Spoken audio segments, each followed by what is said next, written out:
여러분 안녕하십니까? 헌정 사상 처음 전직 대법원장이 피고인으로 법정에 섰습니다.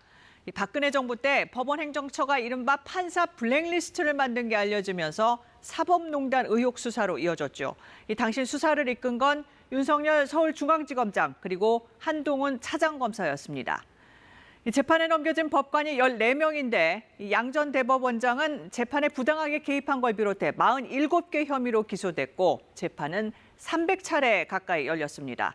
그리고 오늘 검찰은 징역 7년을 구형했습니다. 먼저 진선민 기자입니다.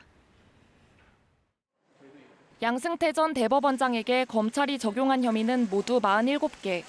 사법행정권을 남용해 강제징용 손해배상 재판 등에 개입하고 성향 등으로 무리 야기 법관을 분류해 인사 불이익을 주는 등 법관의 독립을 침해한 혐의 등입니다. 검찰은 장장 2시간에 걸쳐 범죄 사실을 설명하고 양 전 대법원장에게 징역 7년, 박병대 전 대법관은 징역 5년, 고영한 전 대법관에겐 징역 4년을 각각 구형했습니다. 검찰은 최고 사법행정권자들이 상고법원 도입 등 정책적 목표를 위해 재판에 개입했다며 법관의 재판이 사법부의 조직 이기주의 수단으로 전락했다고 강조했습니다. 그러면서 사법부 스스로 엄중한 법적 책임을 묻는 과정을 통해 사법부의 실추된 신뢰를 정상화할 기회를 마련할 거라며 엄벌을 요청했습니다.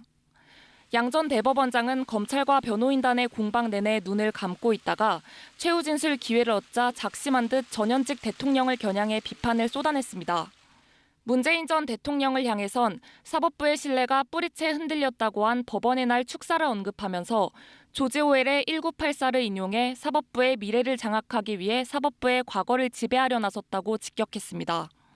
윤석열 대통령과 한동훈 법무장관이 지휘한 검찰 수사를 두고는 검찰이 천병으로 나서 프레임 속의 모든 사실관계를 견강부회에 끼워 넣었다며 검찰 공소장은 수사권 남용의 열매라고 비판했습니다.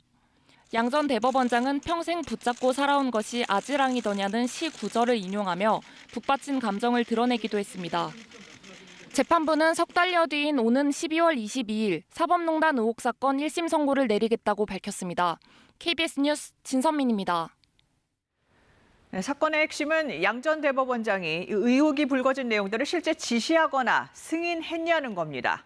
하지만 1심 재판이 4년 넘게 늘어지는 동안 관련 혐의로 재판을 받은 전현직 판사 상당수는 무죄가 확정됐습니다. 이어서 이호준 기자입니다. 법원행정처 기획조정실 명의로 작성된 대외비 문건. 상고법원 도입에는 청와대 협조가 절대적이라며 정부 운영에 대한 사법부의 구체적 협력 사례를 청와대 설득 방안으로 내세웁니다.